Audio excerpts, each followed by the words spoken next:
अगर आप पार्टनर के साथ सुखद अनुभव के लिए ऑनलाइन प्लेटफॉर्म से दवाइयां खरीद रहे हैं तो सावधान हो जाइए, क्योंकि इन दवाओं के नाम पर बड़ा खेल चल रहा है।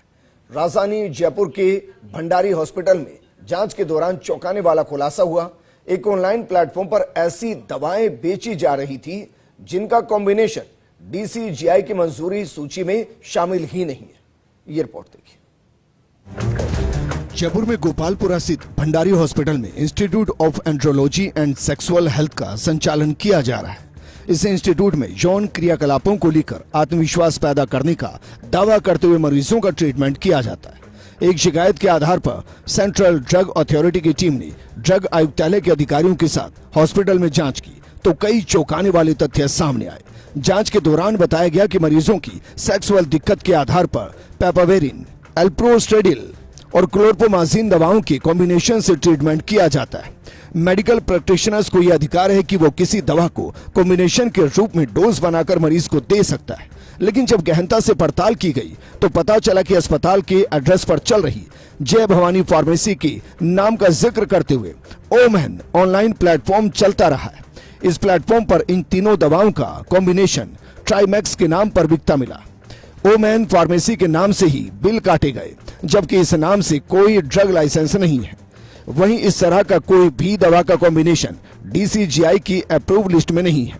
ऐसे में टीम ने दवाओं के सैंपल उठाने के साथ ही पूरे मामले की तथ्यात्मक रिपोर्ट दिल्ली भेजने की तैयारी शुरू कर दी। वहीं इस बारे में अस्पताल प्रशासन ने ड्रग अधिकारियों की टीम को बताया कि अस्पताल में कार्यरत मनीष कुमार सोनी इस कृत्य में लिप्त था, जिसके खिलाफ 2 अप्रैल को ही पुलिस में मामला दर्ज कराया गया। ऐसा है कि हमारे पास गुजरात से एक इनपुट आया था कि वहाँ पे ट्राइमेक्स करके जो है वो 3 दवाइयों को कॉम्बिनेशंस के रूप में ऑनलाइन प्लेटफॉर्म के ऊपर बिक रहा था। उसके क्रम में CDSCO की टीम और नॉर्थ जोन से और जयपुर हेडक्वार्टर से 2 ऑफिसर्स को हमने उसके अंदर जांच के लिए भेजा था। और जांच के अंदर ये पाया कि जो कंसर्निंग डॉक्टर्स हैं उसके द्वारा 3 दवाइयों को मिक्सिंग करके अपने पेशेंट्स को देने का मामला सामने आया था। और उस पर हमने हमारे ऑफिसर्स के द्वारा एक रिपोर्ट डिटेल के अंदर बना ली है, जिसको हम हमारे ड्रग कंट्रोलर जनरल इंडिया को भेज रहे हैं। ड्रग अधिकारियों की टीम ने जांच के दौरान अस्पताल से कई जरूरी दस्तावेज जब्त किए। ड्रग कंट्रोलर अजय फाटक ने बताया कि सेंट्रल टीम को सूचना मिली थी कि गुजरात में सेक्सुअल इलाज के लिए ट्राइमैक्स नाम से ऑनलाइन इंजेक्शन बेचे जा रहे हैं, जबकि इस नाम से ड्रग डिपार्टमेंट में ऐसा कोई इंजेक्शन रजिस्टर्ड ही नहीं है।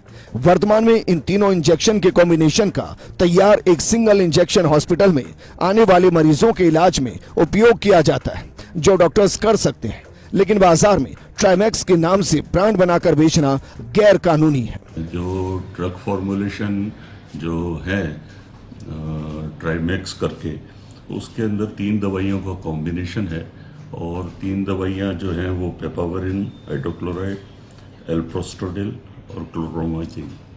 तो इन 3 दवाइयों को इंडिविजुअल की तो परमिशन है, लेकिन 3 कंबाइंड रूप से उसकी परमिशन नहीं है। तो फैक्चुअल रिपोर्ट हमने DCGI को भेज दी है और उसके हिसाब से आगे की कार्रवाई होगी। इसमें जांच के अंदर ये भी तथ्य आया है कि जो डॉक्टर चिराग भंडारी हैं उनके यहाँ पर एक असिस्टेंट थे मनीष कुमार सोनी, जिनके विरुद्ध उन्होंने एक FIR दर्ज कराई है, जिसमें ये जो गुजरात के अंदर जो केस पकड़ में आया है उसके अंदर जो ट्राइमैक्स करके इंजेक्शंस हैं उनकी बेचान उनके द्वारा किया गया था और उसका भुगतान भी मनीष कुमार सोनी के खाते के अंदर हुआ है। साइबर क्राइम के अंदर डॉक्टर चिराग भंडारी के द्वारा इस संबंध में एक FIR भी दर्ज कराई गई है, जिसके अंदर जांच हो तो जांच के परिणामों के अनुसार आगे की कार्रवाई की जाएगी। जांच में ये भी बात सामने आई कि दवा बेचने के लिए ओमन नाम से फार्मेसी भी बना रखी थी, लेकिन उस फार्मेसी का भी कोई रजिस्ट्रेशन नहीं करवा रखा था। आरोपी इसी बोगस फार्मेसी से ऑनलाइन इंजेक्शन का बेचान करते थे। इस पूरे मामले में अस्पताल प्रशासन ने जिस कार्मिक मनीष कुमार सोनी पर FIR दर्ज कराई है वो पिछले 5 साल से यहाँ काम कर रहा था और डॉक्टर का असिस्टेंट था। ऐसे में सवाल यह है कि इतने समय तक कार्मिक खेल करता रहा और प्रबंधन को सूचना तक नहीं लगी। हालांकि अब इस पूरे मामले में ड्रग आयुक्तालय की तरफ से फैक्चुअल रिपोर्ट केंद्र को भेजने की तैयारी है। अब देखना यह होगा कि जांच रिपोर्ट पर आगे क्या कार्रवाई होती है। Vikas Sharma, first India news, Jaipur.